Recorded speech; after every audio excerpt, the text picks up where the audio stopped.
We are covering DHCP Snooping and Dynamic ARP Inspection for the CCNA exam. These two Layer 2 security features work together to mitigate common network attacks. First, let's break down DHCP Snooping. Its primary goal is to prevent rogue DHCP servers from operating on your network. It achieves this by classifying switch ports into two categories: trusted and untrusted.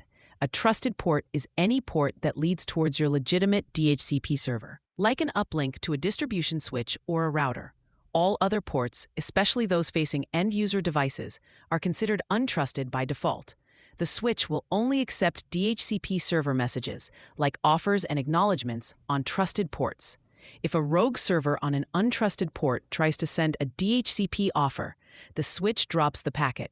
As DHCP Snooping monitors legitimate DHCP transactions, it builds a critical database called the DHCP Snooping Binding Table. This table records the MAC address, the assigned IP address, the VLAN, and the switch port for each client on an untrusted port. This binding table is the source of truth that Dynamic ARP Inspection relies on. Now, let's bring in Dynamic ARP Inspection, or DAI. DAI's purpose is to prevent ARP spoofing and man-in-the-middle attacks. An attacker might send a falsified ARP reply, associating their MAC address with the IP address of the default gateway to intercept traffic. DAI stops this by intercepting all ARP packets on untrusted ports and validating them against the DHCP Snooping binding table.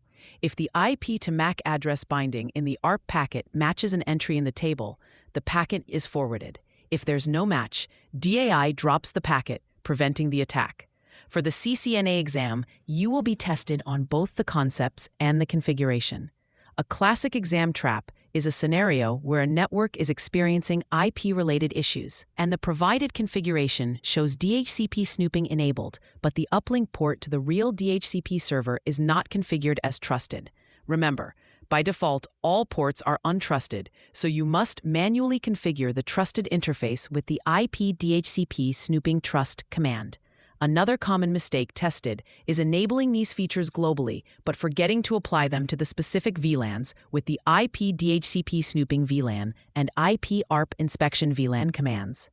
The exam could show a perfectly configured switch, but if these VLAN commands are missing, the features are not actually active on that VLAN. To help you remember the relationship between these two features, use this phrase: snooping binds the truth, and DAI verifies the rest. DHCP snooping binds the MAC to the IP in its database, creating the truth, and then DAI uses that truth to verify all the ARP traffic that follows. For free practice questions, AI-powered explanations, and more exam prep tools, visit openexamprep.com. That's openexamprep, all one word, .com.